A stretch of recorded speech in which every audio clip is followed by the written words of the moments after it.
Media మిత్రులారా, మీ మద్దతుతో, తల్లిదండ్రుల మద్దతుతో మరొక హత్య, సహస్ర లాంటి హత్య జరగకుండా చట్టం తీసుకొచ్చి చట్టాన్ని ఇంప్లిమెంట్ చేసి మార్పు తీసుకొచ్చే బాధ్యత నేను తీసుకుంటున్నాను. న్యాయం జరిగే వరకు ఎవరిని విడిచిపెట్టేది లేదు. ఇక్కడ కుకట్పల్లి పోలీస్ ఆఫీసర్స్ ని చాలా నేను అప్రిషియేట్ చేస్తున్నాను, అభినందిస్తున్నాను. ఇలాగే ప్రతి పోలీస్ ఆఫీసర్స్ కూడా మన తెలంగాణ, ఆంధ్రాలోనే కాకుండా దేశమంతా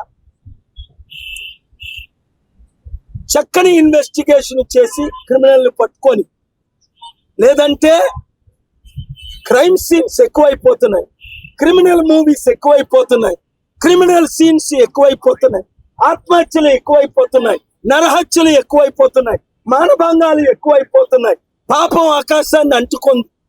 ఒకవైపు దేవుణ్ణి ప్రార్థిస్తున్నాను, ఒకవైపు చట్టాలు పెడుతున్నాం, ఇంకొక వైపు తల్లిదండ్రుల్ని రిక్వెస్ట్ చేస్తున్నాం,